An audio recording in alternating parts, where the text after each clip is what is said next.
Supplementary তালিকায় নাম বাদ আর এই অভিযোগে রাস্তায় নেমে বিক্ষোভ। রাজ্যের বিভিন্ন জায়গায় বুধবারও একই ছবি, বাদ যাওয়া নামের বেশিরভাগই মুসলিম।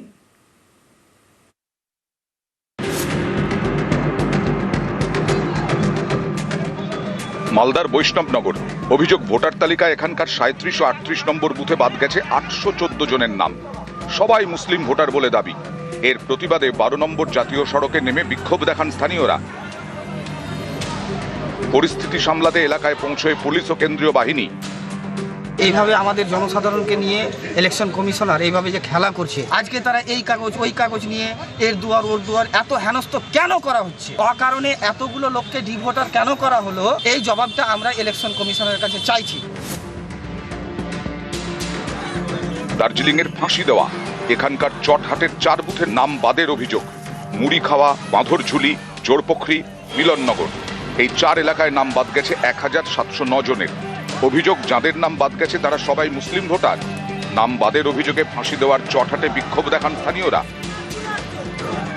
প্রায় 5-6টা বুথে টোটাল ভোটার 1200, তার মধ্যে 491 ডিলেট আউট করে দিয়েছে। তাতে আমাদের 2002 সালের লিস্টের নাম ছিল, সেগুলোকে আউট করে দিয়েছে যে আমাদের ভোট প্রাপ্যটা আমাদের ফিরিয়ে দেওয়া হোক। দক্ষিণ 24 পরগনার কাকদ্বীপ এখানকার রামগোপালপুরে অধিকাংশ মুসলিম ভোটার, 4 বুথে নাম বাদ 181 জনের। এই অভিযোগে বিক্ষোভ, রাস্তা অবরোধ।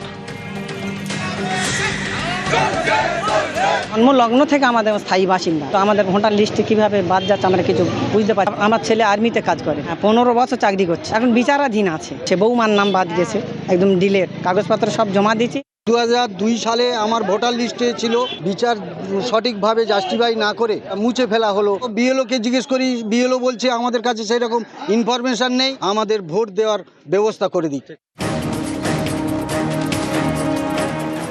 উত্তর 24 পরগনার হিঙ্গলগঞ্জ এখানকার হাসনাবাদের 30 নম্বর বুথে নাম বাদ 142 জনের। নাম বাদের তালিকায় অধিকাংশ মুসলিম ভোটার। প্রতিবাদে তারা রাস্তা অবরোধ করেন। আমার বাবার সবার তো আমরা 2002 সালে ভোটার লিস্টের নাম আছে, আমরা সব প্রুফ জমা দিয়েছি। জমা দেওয়ার পরেও কেন আমাদের ডিলেট করলো? উত্তর 24 পরগনার বসিরহাট এখানেও অধিকাংশ মুসলিম ভোটারের নাম বাদ বলে অভিযোগ। আমাদের 2002 এর ভোটার লিস্টে নাম আছে, 26-এ কেন নেই? এই জবাবটা চাই। কেন নেই? গণেশ কুমার কেন আমাদের নামটা বাদ দিল? এটা আমাদের জবাব চাই। গাইঘাটায় 173 নম্বর বুথে নাম বাদ 183 জনের। প্রতিবাদে বিডিও অফিসের সামনে যশোর রোড অবরোধ।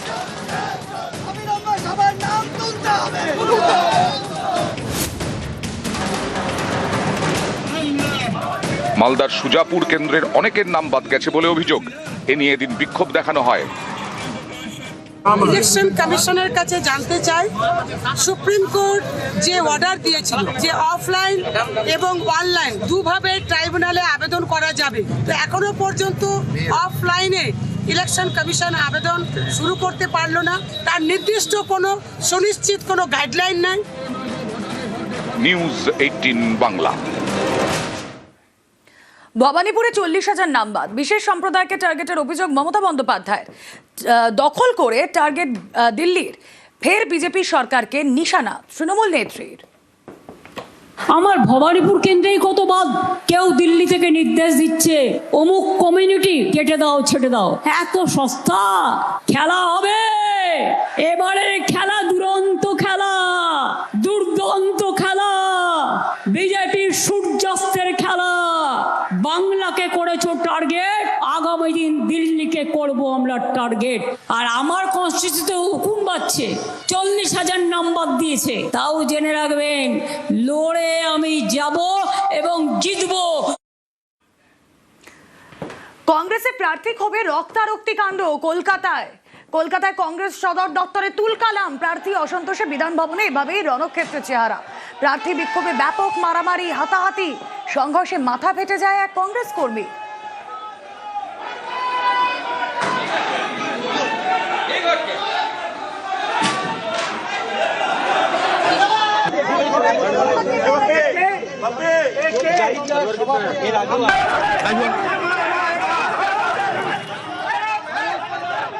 আমাদের আজকে আমতাবাসী আমাকে পাঠিয়েছে অসিদ্ধার সঙ্গে, আমাদের দেবতার সঙ্গে পাঠিয়েছে।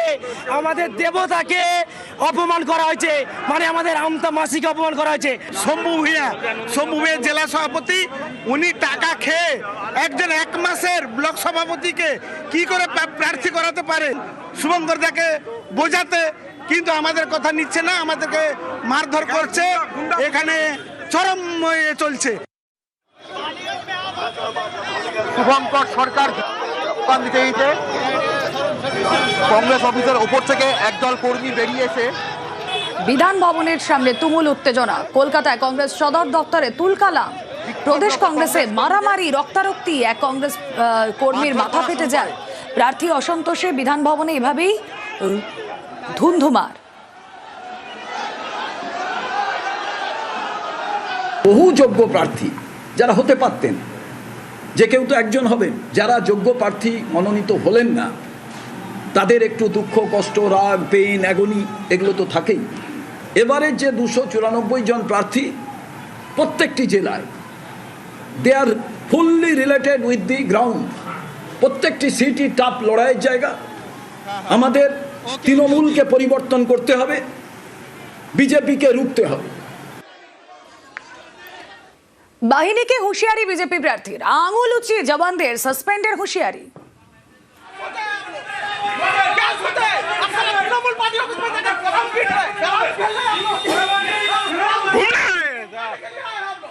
क्या करना है इधर, घूमना है? ये हम लोग आदमी को ऐसा कर रहा है और टीएमसी का आदमी को छोड़ रहा है, इसलिए आए हैं इलेक्शन में।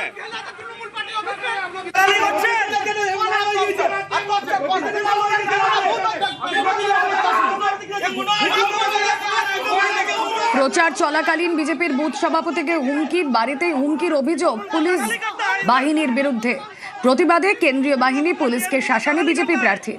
বাহিনীকে শাসানি শিউরির বিজেপি প্রার্থী জগন্নাথ চট্টোপাধ্যায়।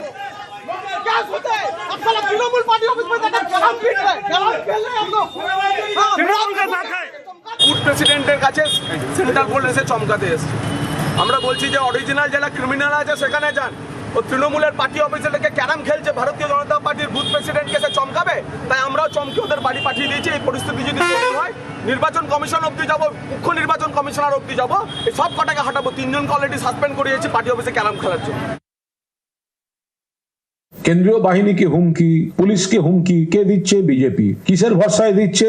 দিল্লির ভরসায় দিচ্ছে। কেন দিচ্ছে না? মাটির সঙ্গে কোনো যোগাযোগ নেই, মানুষের সঙ্গে কোনো যোগাযোগ নেই। কেন দিচ্ছে না? তারা এলাকায় ঢুকলে গ্রামবাসী প্রশ্ন করছেন 100 দিনের টাকা কোথায়, কেন দেননি? আবাসের টাকা কোথায়, কেন দেননি? জল জীবন মিশনের টাকা কোথায়, কেন দেননি? বাংলা ভাষাকে কেন অপমান করা হচ্ছে? নিজেদের বাবা কাকার পৈতৃক সম্পত্তি ভাবছে কেন্দ্রীয় বাহিনীকে। নইলে কোনো বিজেপি ক্যান্ডিডেট এটা বলতে পারে যে কেন্দ্রীয় বাহিনীর চাকরি খেয়ে নেবো? তুই কে কেন্দ্রীয় বাহিনীর চাকরি খাওয়ার? তোমরা কেন্দ্রীয় বাহিনীকে আনতে বাধ্য হচ্ছে, তোমাদের সংগঠন নেই। তোদের উচিত আগে কেন্দ্রীয় বাহিনীর জুতো পালিশ করা। কেন্দ্রীয় বাহিনী ছাড়া নড়া ক্ষমতা নেই, বলে কেন্দ্রীয় বাহিনীর চাকরি খেয়ে নেবো। আর কেন্দ্রীয় বাহিনী তোমাদের আনতে হচ্ছে কেন?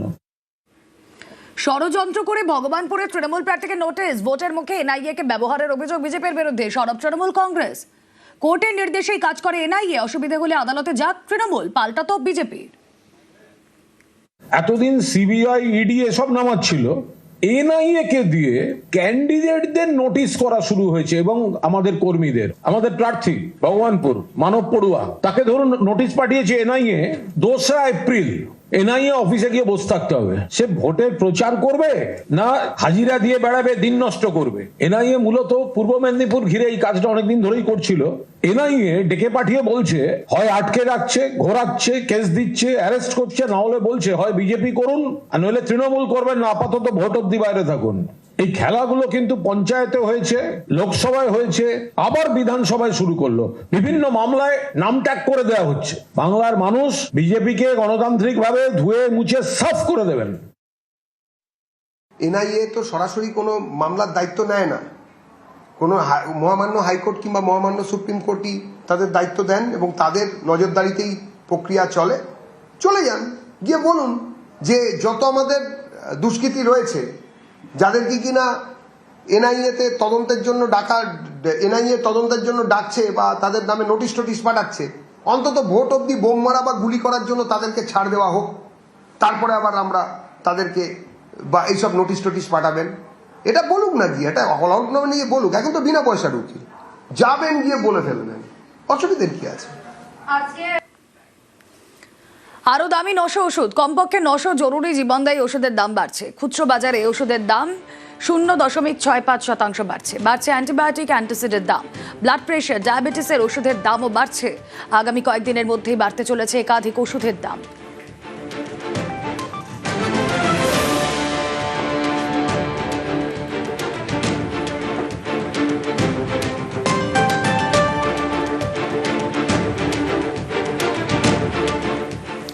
ফের বাড়লো অটো এলপিজির দাম। লিটারে 12 টাকা 28 পয়সা। 28শে ফেব্রুয়ারি দাম ছিল 57 টাকা 7 পয়সা। 1 এপ্রিল হলো 82 টাকা 96 পয়সা। এক মাসে দাম বাড়লো প্রায় 26 টাকা।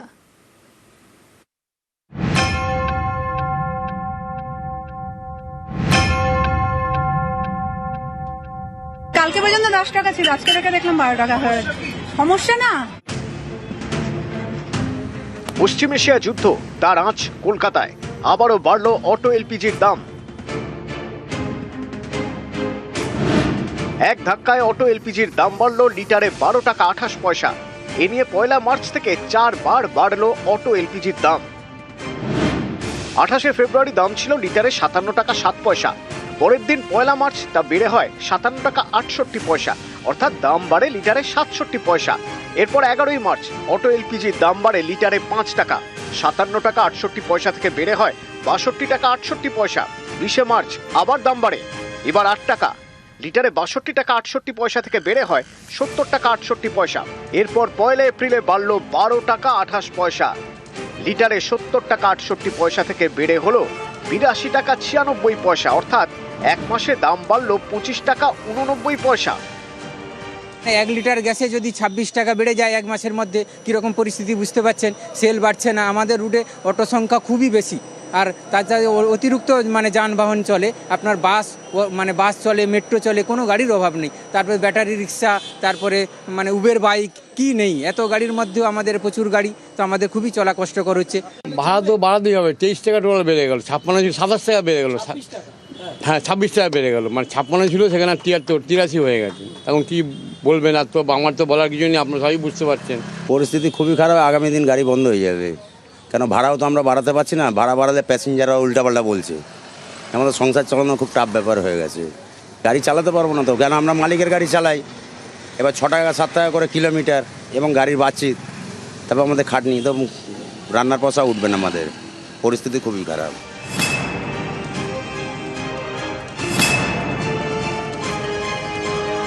অটো এলপিজির দাম লাফিয়ে লাফিয়ে বাড়ছে। এর জেরে অনেক জায়গাতেই অটোর ভাড়া বাড়িয়ে দেওয়া হয়েছে।